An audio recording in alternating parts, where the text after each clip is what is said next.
Now, I love Carl Jung. I just love Carl Jung. And he was a huge proponent of people being in nature. And he and Albert Einstein were close. So, of course, that works for me too. So, let me pull up. I did some chat GBT talking and had some great information about why nature is so important from Carl Jung's perspective. Okay, so it says that nature therapy isn't just calming or restorative, it is psychologically necessary for modern people. Jung believed prolonged separation from nature destabilizes the psyche and weakens individuation.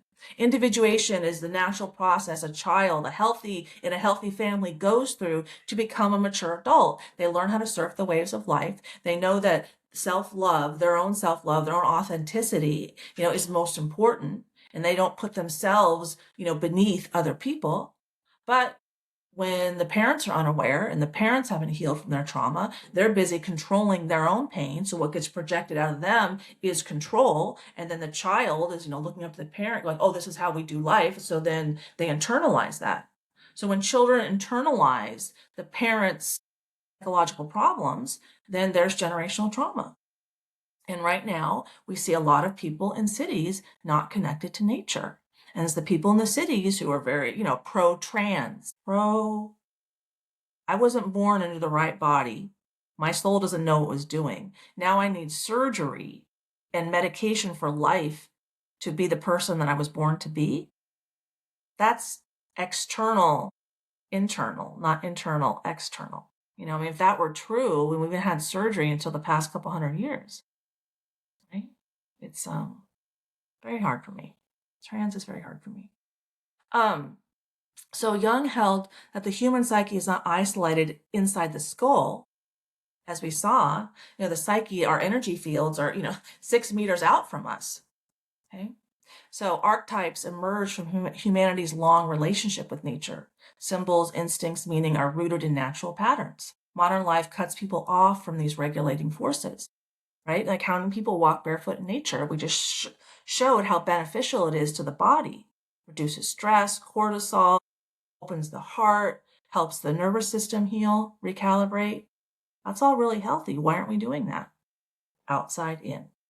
Jung warned that modern humans suffer from ego inflation, over-identification with intellect. So people have been taught like the brain is over the heart, right? Because the brain is more masculine, logic, thinking, right? The brain is the control center is what most of us have been taught. But if you teach the heart is the control center, and the heart is with emotions, that's women. Now, I'm not advocating for women to be in control because I don't want to lead.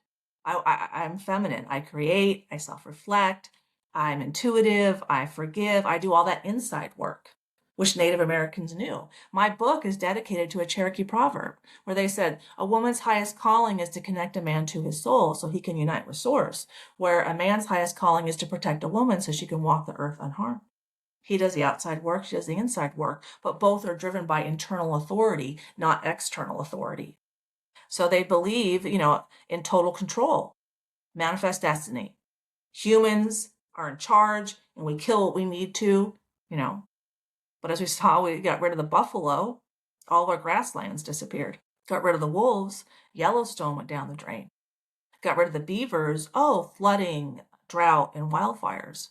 Okay, so when we restore these keystone species, then we have ecological revival and we have climate resilience. But we did this to ourselves. Dominance over humility, right? Humility is, I'm in relationship with that buffalo. How can we get along? Dominance is, kill that motherfucker. Inconvenient. And they didn't even eat the meat. They just took the hide and left him. I mean, we've seen dances with wolves. Okay. So nature therapy connects this naturally. In nature, the ego is no longer central. Time slows, scale humbles, and control dissolves. I mean, I'm not in control of the middle of nature, right? So this kind of perceived control by building buildings and roads and what happened in the tsunami in Japan over 10 years ago. Nature's in charge, okay? Nature restores the proper relationship between the ego and the self. This reduces anxiety, grandiosity, and compulsive control. Nature is extremely helpful.